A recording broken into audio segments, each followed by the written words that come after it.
Good morning mga kapagsibol. Nasa site po ako ng ongoing land development. May mga nakatayo na po mga bahay for Pagsibol Village na Cavite. Hindi ko lang po na video kasi may guard. Bawal pong kumuha ng footage doon po. Pero pag naka-timing ako, babalik po ako para makita po ninyo yung pinaka-development talaga. Anyways, every tripping and reservation naman, dadaan tayo sa site. Makikita mo po yung pinaka-location. Ito yung Friendship Road ng Timalan Sabang.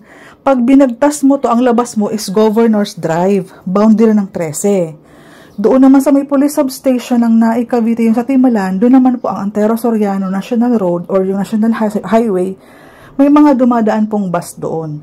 So maganda ang location. Bakit pinaka-favorite natin at the moment si Pagsibol Village ng Naik Cavite? Dahil po RFO early next year, mga January, filing October, mga ganyan po. No down payment pa din po, no reservation, no equity. 10,000 cash out is for water, Meralco, wala na po kayong paproblemahin. Turnover po, deliverable unit is naka-semi-complete na, naka-sliding windows. Maaliwalas po, oh. Madami pong bintana at tipid na po dahil po covered na yung kitchen area mo. Hindi ka na magpapa-extend nitong side na to dahil kinover na. Pansinin mo sa mga previous project natin na mga available, open space ang kanilang service area or ang kanilang kitchen area. Kaya ito, tingnan mo, napakalaki ng living area. Malaki po ang ating CR, full toilet and bath ang size. Mataas na po ang pagkakalagay ng mga tiles na to. May bintana po dito. Complete fixtures na po. Ganyan na po ang design ng tiles niyo. So kahit po wag lang papalitan. Ang pinakamalaking takeaway mo dito, napakalaki ng access lot mo sa gilid ng bahay. Meron kang provision for 2-car park. Service area yan supposedly. Pero tayo kasi is kino-cover natin ito. Ginagawa natin covered garage. Yung kalahati, since haba pa ng access lot mo dito, pwede siyang maging dining area, extra room, yung unahan doon sa may parting CR, sa'yo pa din po kasi yun. At yung harapan natin, 1.5 meters pa yan. Second floor, wala tayong down payment, walang reservation, walang equity, pero ang provided na bahay sa'yo, naka-sliding windows, 2 ang bintana, may butas for aircon, okay na ang electrical, okay na ang water connection mo pag lumipat ka. May malaking bintana sa may hagdanan, so yung aliwalas maghapon. Hangin sa rooms, syempre dalawa bintana mo each room, kaya through and through po ang hangin dyan. May space sa likod bago yung bahay ng kapitbahay mo. So CR mo, CR niya bago yung pinakabahay. Katahimikan talaga pong ma-achieve mo dito dahil hiwa-hiwalay po ang bahay ng mga duplex house. Imagine mo, walang down payment, walang reservation, walang equity, 10,000 lang po. Ayan po yung location. Oh, yan. Pinapatag na po yan. May mga nakatira na, may mga nakatayo na pong units doon sa kabilang side na yan. Diyan po. Nasa Pagsibol Village South ako. Ito yung na-sold out namin last year. Ang binibenta namin ngayon is Pagsibol Village Southwest. Kaharap po ni South. So, sa location po, maganda po talaga ito. Binibida ko po ito sa inyo. Pera po dun sa walang down payment. May car park, malaking bahay, hiwa-hiwalay. Tahimik po ang community kapag hiwa-hiwalay po ang ating mga bahay. May car park, pwedeng i-extend, pwedeng i-expand. Huwag munang pataas. I-covered garage po muna natin. Ngayon po, makakapag-ipon kayo ng pamparenovate kasi wala naman po kayong gastos habang nag-aantay. Na supposedly sa other project, magbabayad ka ng 20% equity and babayaran mo yung sa mahabang panahon. Dito kay Pagsibol, wala po tayong ganun. So, si developer po is nagko-construct, kami namang mga ahente nagsiselling. And then, kapag complete documents for process na po yan this year sa Pag-ibig, loan takeout this year, turnover early next year. Ganun po kaganda ang ino-offer natin. Sa lahat ng fixtures, kaya mapapansin mo, favorite natin at the moment, si Pagsibol Village. Dahil po, para magkaroon ng chance magkabahay ang mga kabayan natin na wala mo ng budget for the down payment, mauunawaan mo dahil may pinapaaral, may hinuhulog ang sasakyan, nangungupahan, may mga anak na pinapaaral, and all. So, si Pagsibol Village is nagbibigay ng chance na mabigyan ng katuparan ang pangarap ng mga Pilipinong magkaroon ng sariling bahay nang hindi nagbibitaw ng malaking halaga. Yes po, legit na legit po yan. Meron po kami sa Bulacan, Phase 1, Phase 2, Phase 3, may ongoing for next year. Meron kami for Rizal, sa Teresa Rizal.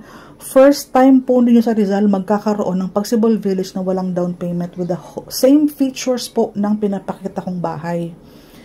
So ito po, na-save ko tong video na to. Very precious sa akin tong video na to kasi nung nag-turnover kami last year, nagkaroon ako ng footage na naikot ko itong part ng subdivision ng mga wala pang nakatira.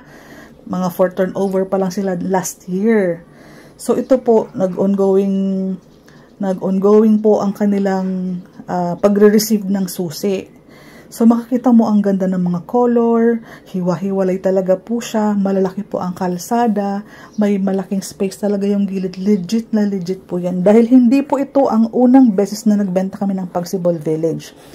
Taga Pagsibol Village, Phase 1 and 2 po ako nakatira, yung oldest Pagsibol, pinakaunang Pagsibol po talaga. Sa Naik, Cavite kami nakatira, pati yung office natin katabi ng bahay namin. Ngayon po, nagkaroon na po ng Pagsibol 3B, South, Southwest, yung isa po 4A, 4B, ang dami na pong Pagsibol sa location namin. So kung interesado ka, panoorin mo pa yung mga ibang vlog ko. Hanapin mo sa YouTube channel ko yung mga vlog about sa renovated Pagsibol. Meron po ako dyan. Marami po akong vlog na makikita mo from years ago. Dahil po legit tayong nagbebenta ng Pagsibol. Ever since pong nag-start siya ng Phase 1, napakababa pa po. Around 6,000 pa lang po. 6,600, naging 7,700, naging 8,800, naging 9,900. Ngayon po, 10,400. 30,000 po ang basic salary. Pwedeng combine mag-asawa basta kasal. Pag single naman, pwedeng kapatid mo. So, ang qualification natin, locally employed, active Pag-ibig member, walang foreclose sa Pag-ibig. Ito po, help seminar, homeful.ph. Tuturuan kita kung paano yan. Original certificate po, original COE. Latest payslip, gawin mo ng 2 months. Yung updated ESAV, ang uso ngayon is Pag-ibig Virtual. Gagawa ka ng sarili mong Pag-ibig Virtual, mag-download ka ng Pag-ibig or sa website ng Pag-ibig.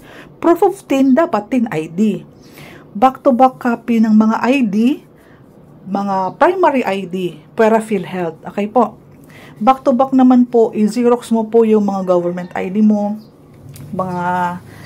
yun pong sa company ID, dapat po i-check mo kung valid pa. Lahat ng mga IDs as early as now, i-check mo na kung valid pa yan. Kasi mabilis po ang filing. Huwag po natin ipaabot na magkaroon ng cost ng delays ang process ng Pag-ibig housing loan natin. Kung kasal ka na po, 2 valid ID ng asawa mo. Dapat po kasal na po, marriage contract din kasi kailangan. 4 pieces ng 1x1 picture, ang white background with name tag para wag mawala. Kung single ka pa, birth certificate mo naka-PSA. Pag married na, marriage certificate naka-PSA. Proof of billing. Normal hindi nakapangalan yan sa'yo. I-Xerox mo ang Meralco bill kung saan ka nakatira. Okay po, kung nangungupahan or kailang mama or papa, mag-attach ka ng barangay clearance for housing loan purposes. Dalhin mo yung proof of billing or Meralco water or billing. Water or Meralco, pwede yung dalawang yan. Pili ka. Basta kung ano ang address na nasa Meralco, yun po ang ipapalagay mo sa barangay clearance for housing loan purposes. Okay po. Yung MDF na yan is members data form. Sa branch lang ng Pag-ibig yan nakukuha. Dapat employed ka. Kung sino ang employer mo at the moment, dapat yan ang naka-reflect dyan. For daily tripping and reservation, directly PM sa aking Facebook account.